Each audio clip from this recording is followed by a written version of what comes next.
بسم اللہ الرحمن الرحیم۔ جب لمک پیدا ہوا تو اس کے بعد متوشلخ 700 برس مزید زندہ رہا۔ اس دوران اس کے ہاں بہت سے لڑکے اور لڑکیاں پیدا ہوئے۔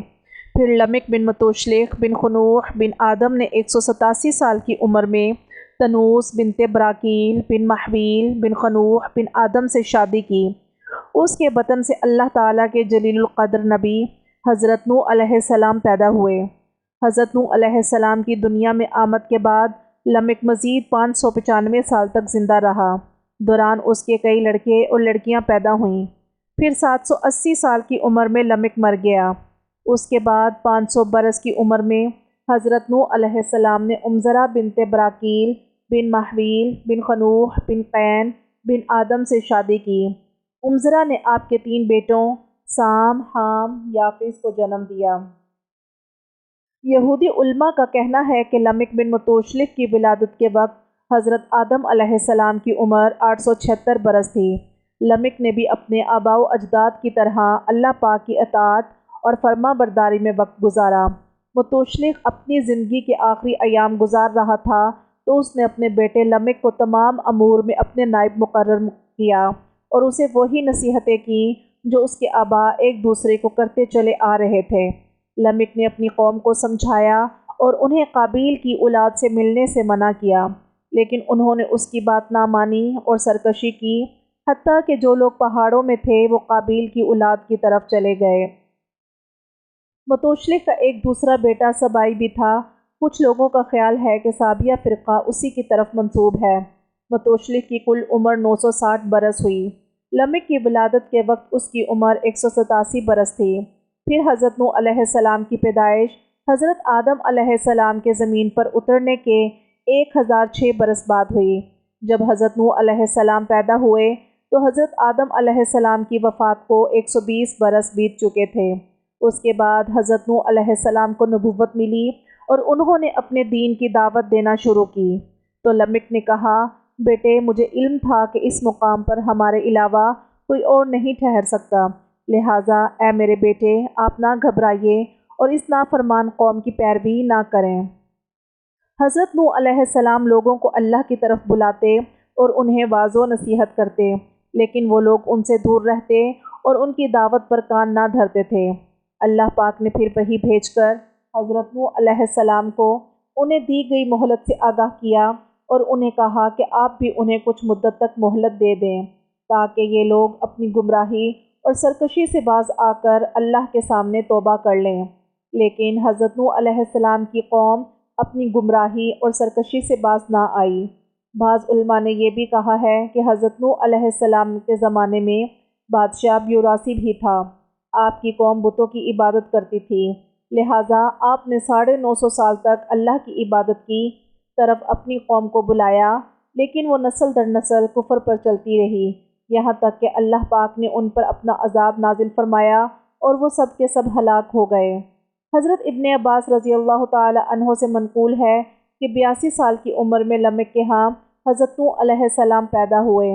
اس زمانے میں کوئی ایسا انسان نہ تھا جو ان بگڑے ہوئے لوگوں کو فحاشی اور گناہوں سے روکتا، لہٰذا اللہ پاک نے ان کی طرف حضرت نوح علیہ السلام کو مبعوث فرمایا۔ اس وقت ان کی عمر 480 سال تھی۔ 120 سال تک حضرت نوح علیہ السلام نے لوگوں کو دین اسلام کی طرف بلایا، لیکن ان لوگوں نے حضرت نوح علیہ السلام کی ایک بھی بات نہ سنی۔ آخر اللہ پاک نے نوح علیہ السلام کو کشتی بنانے کا حکم دیا۔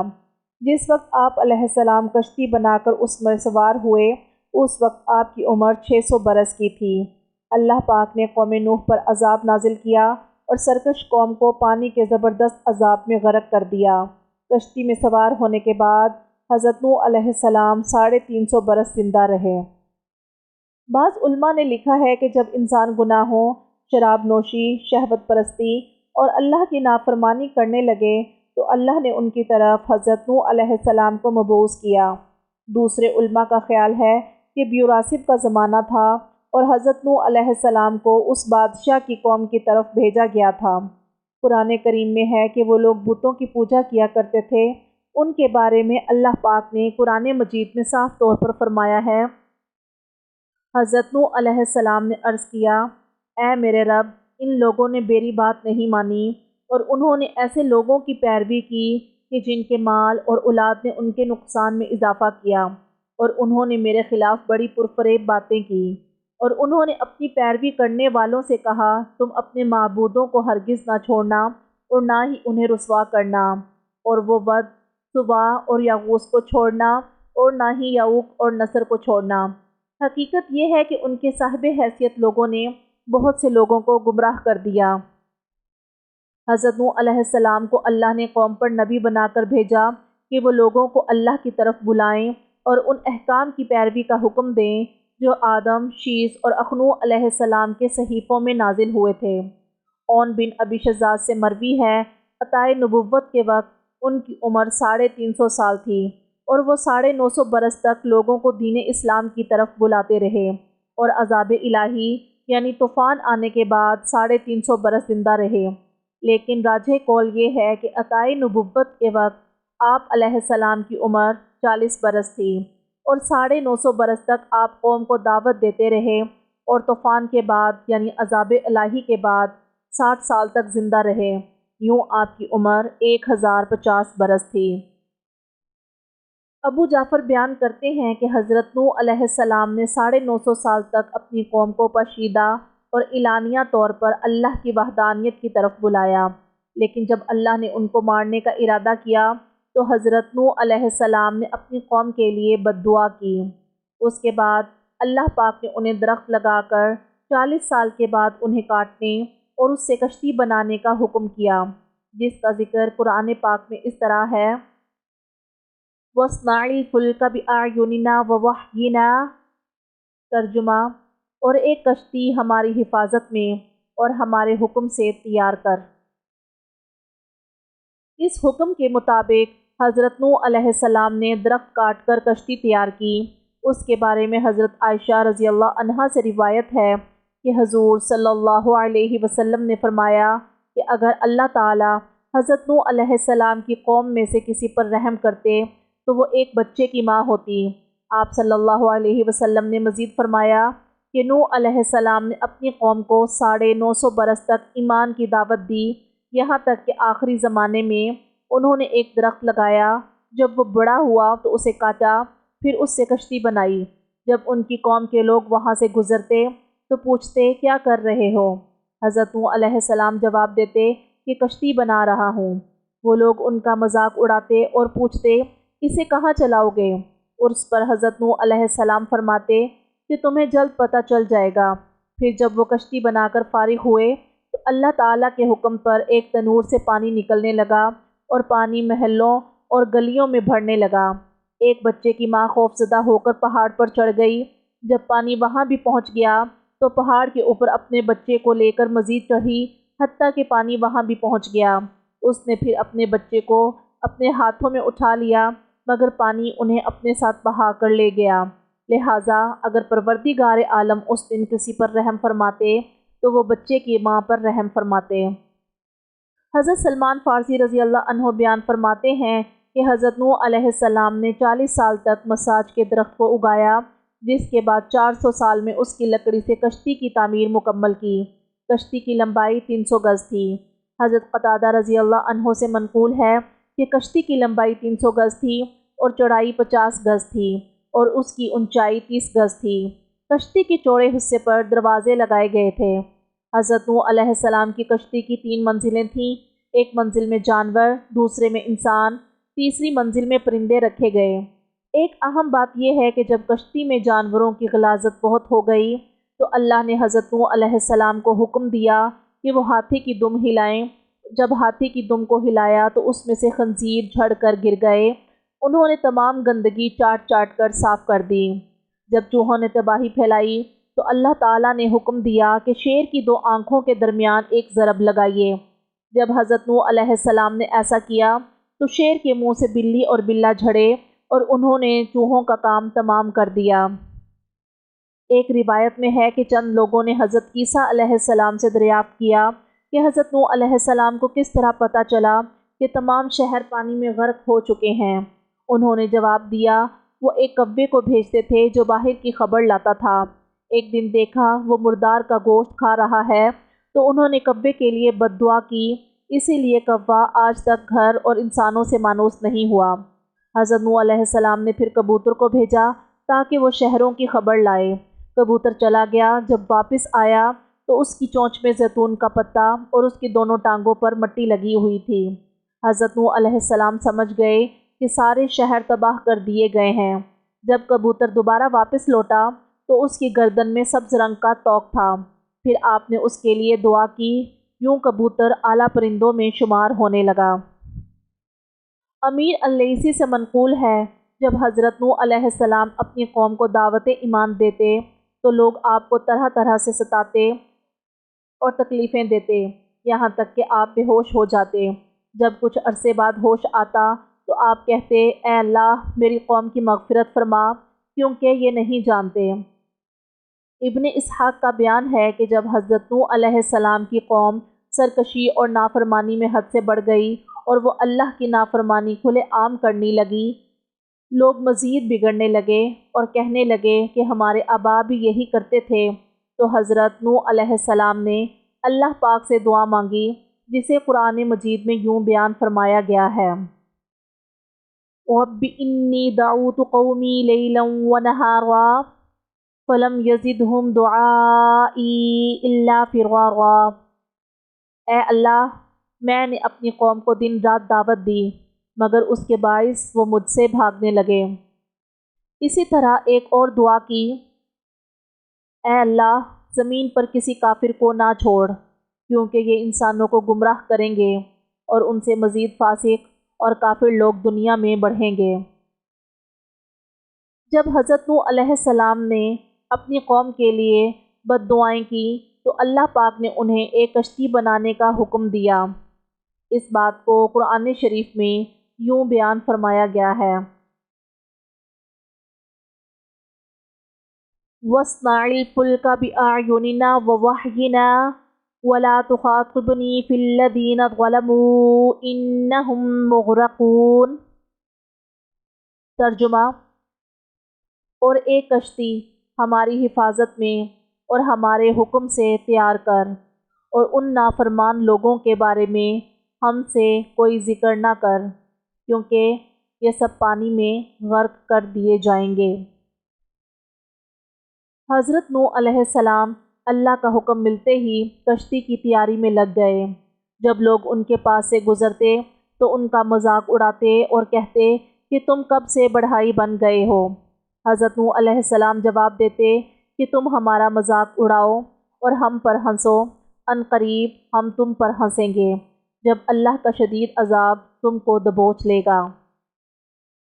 یہودی علماء کا بیان ہے کہ اللہ نے حضرت نوح علیہ السلام کو مساج درخت کی لکڑی سے کشتی تیار کرنے کا حکم دیا اور اس کے اندر باہر تارکول کا لیپ کرنے کو کہا، اور یہ حکم بھی دیا کہ اس کی لمبائی 80 ذرائع، چوڑائی 50 ذرائع اور اونچائی 30 ذرائع رکھی جائے، اس میں 3 منزلیں ہوں اور روشن دان بھی ہوں۔ جب کشتی تیار ہو گئی تو حکم ملا کہ اس میں ہر جاندار کے 2 جوڑے سوار کرو اور ان لوگوں کو بھی سوار کرو جو اللہ پر ایمان لے آئے۔ حضرت نوح علیہ السلام کو حکم دیا گیا کہ جب تندور سے پانی نکلتا دیکھیں تو کشتی پر سوار ہو جائیں۔ آپ نے یوں ہی کیا۔ تورات کی روایت کے مطابق کشتی میں کل 10 انسان اور باقی سب جانور سوار تھے۔ ریام جو کہ آپ کا بیٹا تھا اپنے کفر کے باعث سوار نہ ہو سکا اور مارا گیا۔ حضرت ابن عباس رضی اللہ عنہ سے منقول ہے کہ حضرت نوح علیہ السلام نے سب سے پہلے چیونٹی کو اور سب سے آخر میں گدھے کو کشتی پر سوار کروایا۔ اس دوران شیطان گدھے کی دم سے چمٹ گیا اور اس نے گدھے کو اندر جانے سے روکے رکھا۔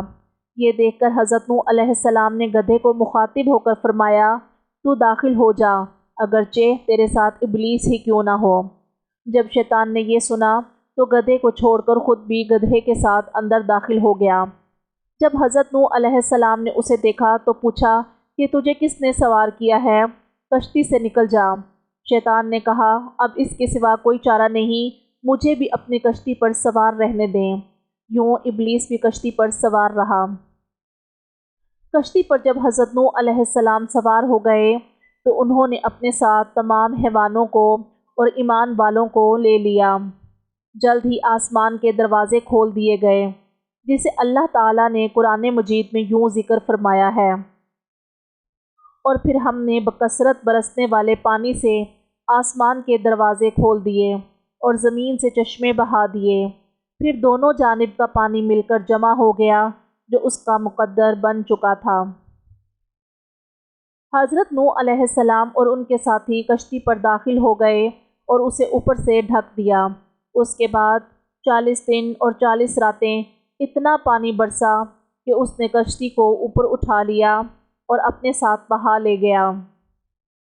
یہ واقعہ قرآن مجید میں یوں بیان کیا گیا ہے، اور ہم نے حضرت نوح علیہ السلام کو تختوں اور کیلوں والی کشتی پر سوار کیا، وہ کشتی ہماری حفاظت اور نگرانی میں چلتی رہی۔ یہ اس شخص کا بدلہ لینے کے لیے کیا گیا تھا جس کی بے قدری کی گئی تھی۔ دوران طوفان حضرت نوح علیہ السلام نے اپنے فرزند کو پکارا کہ تو بھی کشتی پر سوار ہو جا، لیکن اس نے کفر پر اصرار کیا اور دعویٰ کیا کہ میں پہاڑ پر چڑھ جاؤں گا جو مجھے پانی سے بچائے گا۔ حضرت نوح علیہ السلام نے کہا کہ آج کوئی تجھے نہیں بچا سکتا، وہ بچے گا جس پر اللہ رحم کرے گا۔ اسی دوران ایک لہر اسے اپنے ساتھ بہا کر لے گئی۔ بعض علماء فرماتے ہیں کہ پانی کی موجیں اتنی شدید تھیں کہ پانی پہاڑوں سے 15 ذرائع اوپر ہو گیا اور ہر زندہ چیز کو ہلاک کر دیا۔ یہودی اور عیسائی راہب کہتے ہیں ایک شخص اوج بن عنق زندہ بچ جانے والوں میں شامل تھا۔ وہ 6 مہینے دن رات پانی میں تیرتا رہا، پھر پانی آہستہ آہستہ کم ہونے لگا۔ حضرت ابن عباس رضی اللہ عنہ سے منقول ہے 40 دن اور 40 رات خوب بارش ہوئی اور چرند پرند سب کے سب حضرت نوح علیہ السلام کے پاس جمع ہوئے۔ حضرت نوح علیہ السلام نے 2 جوڑی کشتی پر سوار کر لیں۔ اس کے بعد اس کے علاوہ حضرت آدم علیہ السلام کے جسم کو بھی ساتھ رکھ لیا۔ آپ کا جسد اطہر اتنا بڑا تھا کہ اسے مردوں اور عورتوں کے درمیان پردے کی شکل میں حائل کر دیا۔ روایت ہے کہ 10 رجب کو حضرت نوح علیہ السلام اور ان کے پیروکار کشتی پر سوار ہوئے اور 10 محرم یعنی عاشوراء کو کشتی سے نیچے اترے، اس لیے لوگ آج تک اس دن کا روزہ رکھتے ہیں۔ طوفان نوح میں آدھا پانی بارش کا تھا اور آدھا پانی چشموں سے نکلا۔ حضرت نوح علیہ السلام کی کشتی 6 مہینے تک زمین کے چکر لگاتی رہی، حتیٰ کہ 7 ماہ کے بعد جودی پہاڑ پر جا کر لٹک گئی، جو ارض موصل یعنی کہ عراق میں واقع ہے۔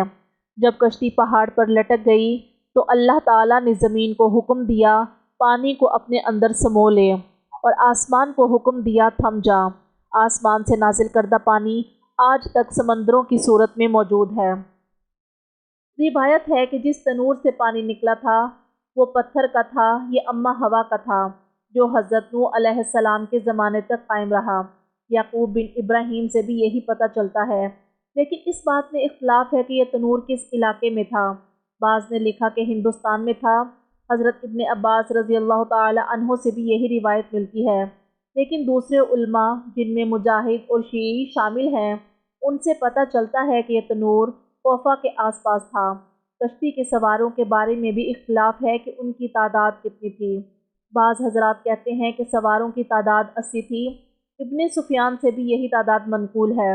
حضرت ابن عباس کی ایک روایت ہے کہ حضرت نوح علیہ السلام نے کشتی میں اپنے بیٹوں حام، سام اور ان کی بیویوں کے علاوہ بنی شیس کے کل 72 آدمی سوار تھے جو دین اسلام پر ایمان لا چکے تھے، لہٰذا کشتی میں 80 افراد سوار تھے۔ حضرت قتادہ اور دیگر علماء کا خیال ہے کہ کشتی پر کل 8 افراد سوار تھے۔ حکم کی روایت ہے کہ کشتی میں حضرت نوح علیہ السلام اور ان کے بیٹے اور 4 بہوئیں موجود تھیں۔ ابن جریر سے منقول ہے کہ کل 8 افراد سوار تھے، حضرت نوح علیہ السلام اور ان کی بیوی، ان کے بیٹے اور ان کی بیویاں، بیٹوں میں سام، حام اور یافس شامل تھے۔ کشتی میں جب حضرت حام نے اپنی بیوی سے ملاپ کیا تو حضرت نوح علیہ السلام نے دعا کی کہ یا اللہ اس نطفہ کو متغیر کر دے۔ دعا قبول ہو گئی اور ان کی بیوی کے بطن سے سوڈانی لوگ پیدا ہوئے۔ سفیان اور چند دوسرے علماء نے لکھا ہے کہ وہ کل 7 افراد تھے، حضرت نوح علیہ السلام، ان کے 3 بیٹے اور ان کی بیویاں۔ ابن اسحاق سے روایت ہے کہ کشتی میں کل 10 افراد سوار تھے، سوائے حضرت نوح علیہ السلام کی بہوؤں کے۔ یعنی کل 13 افراد کشتی پر سوار تھے۔ جب اللہ نے طوفان نازل کیا اس وقت حضرت نوح علیہ السلام کی عمر 600 برس تھی اور حضرت آدم علیہ السلام کو دنیا سے گئے ہوئے تقریباً 2256 برس گزر چکے تھے۔ بعض علماء بیان کرتے ہیں کہ اللہ نے اگست کی 13 تاریخ کو طوفان بھیجا۔ اس کے بعد حضرت نوح علیہ السلام اس وقت تک کشتی پر سوار رہے جب تک سارا پانی زمین نے اپنے اندر جذب نہیں کر لیا۔ کشتی نوح جب جودی پہاڑ پر وادی قربہ میں چھٹے مہینے کی 17 تاریخ کو رکی تو انہوں نے قربی جزیرہ کے ایک علاقے میں 80 گھر تعمیر کروائے اور ایک ایک گھر اس شخص کو دے دیا۔ یہ علاقہ آج تک شوق سمانین کے نام سے مشہور ہے۔ حضرت ابن عباس رضی اللہ عنہ سے منقول ہے کہ طوفان میں تمام بنو قبیل ہلاک کر دیے گئے، جو بچے وہ حضرت نوح علیہ السلام کے تمام آباء حضرت آدم علیہ السلام کے دین پر تھے۔ ابو جعفر سے روایت ہے اللہ تعالیٰ نے حضرت نوح علیہ السلام کی طرف وحی بھیجی کہ اب روئے زمین پر کوئی طوفان نہیں آئے گا، اور رسول اللہ صلی اللہ علیہ وسلم کی ایک حدیث ہے، آپ صلی اللہ علیہ وسلم نے فرمایا کہ حضرت نوح علیہ السلام رجب کی پہلی تاریخ کو کشتی میں سوار ہوئے۔ اس دن حضرت نوح علیہ السلام اور ان کے اصحاب نے روزہ رکھا۔ 6 مہینے تک کا کشتی سفر کرتی رہی۔ یہ سفر ماہ محرم میں یوم عاشورہ کو جودی پہاڑ پر ختم ہوا۔ اس دن حضرت نوح علیہ السلام نے خاص طور پر روزہ رکھا اور کشتی پر سوار تمام انسانوں اور جانوروں کو بھی اللہ کا شکر ادا کرنے کے لیے روزہ رکھنے کا حکم دیا۔ ابن جریر سے منقول ہے کہ کشتی کی 3 منزلیں تھیں۔ اوپر کی منزل میں پرندے، درمیانی میں انسان اور نچلی میں جنگلی حیوانات تھے۔ کشتی جمعہ کے دن عین وردہ کی جگہ سے رجب کی تاریخ کو چلی اور جودی پہاڑ پر یوم عاشورہ کو رکی۔ جس وقت یہ کشتی بیت اللہ کے قریب پہنچی تو کشتی نے اس کے ارد گرد 7 چکر لگائے۔ پھر کشتی یمن پہنچی اور وہاں سے دنیا کا چکر لگانے لگی۔ حضرت نوح علیہ السلام کے بیٹے سام کی عمر 98 برس تھی، لیکن یہودی علماء سے روایت ہے کہ طوفان سے پہلے ان کی کوئی اولاد نہ تھی۔ ان کی جتنی اولاد ہوئی وہ طوفان کے بعد ہوئی۔ آج کی یہ نسل حضرت نوح علیہ السلام کی طرف منسوب کی جاتی ہے، جس کے بارے میں قرآن نے یوں فرمایا وَجَعَلْنَا ذُرِّيَّتَهُ هُمُ الْبَاقِينَ۔ ترجمہ، اور ہم نے اس کی آل کو باقی رکھا۔ بعض علماء کہتے ہیں کہ حضرت نوح علیہ السلام کے 2 بیٹے تھے، ان میں سے ایک کا نام کنعان تھا اور دوسرے کا نام عابر تھا۔ حضرت ابن عباس رضی اللہ تعالی عنہ سے روایت ہے کہ حضرت نوح علیہ السلام کے ہاں سام پیدا ہوا، اس کی اولاد سفید اور گندمی رنگ کی تھی، اور دوسرا بیٹا حام پیدا ہوا جس کی اولاد کالی اور سفید تھی۔ آخر میں تیسرا بیٹا یافس پیدا ہوا جس کی اولاد گہرے سرخ اور زرد رنگ کی تھی۔ ایک اور بیٹا تھا جو طوفان میں غرق کر دیا گیا۔ اہل عرب کنعان کو یام کے نام سے پکارتے تھے۔ قرآن کریم میں اللہ تعالیٰ نے ارشاد فرمایا ہے اور حضرت نوح علیہ السلام نے ہم کو پکارا، سو ہم کیا ہی خوب پکار پر پہنچنے والے ہیں۔ ہم نے پھر نوح اور ان کے اہل بیت کو بڑے غم سے نجات دی اور ہم نے صرف نوح ہی کی اولاد کو باقی رکھا۔ رسول اللہ صلی اللہ علیہ وسلم سے روایت ہے کہ اللہ تعالیٰ نے ارشاد فرمایا ہے وَجَعَلْنَا ذُرِّيَّتَهُ هُمُ الْبَاقِينَ سے مراد سام، حام اور یافس ہیں۔ حضرت قتادہ رضی اللہ تعالی عنہ اور ابن عباس رضی اللہ تعالی عنہ کے مطابق اس آیت سے مراد تمام انسان اولاد نوح ہیں۔